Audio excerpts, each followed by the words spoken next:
अस्सलाम वालेकुम नाज़रीन, ये आप देख सकते हैं सीख कबाब।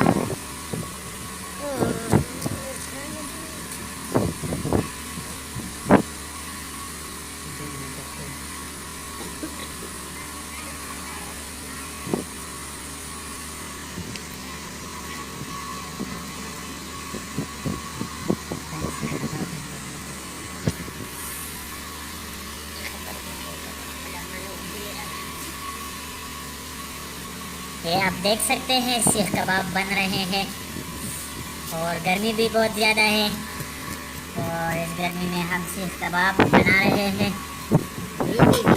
बिजली भी नहीं है।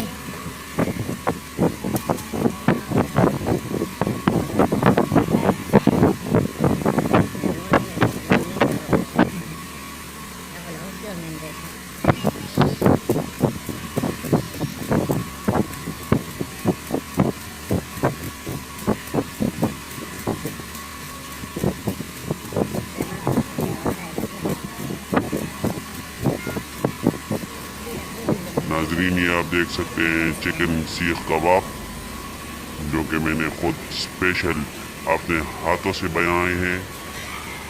देखिए नाजरीन,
मज़ा आ रहा है।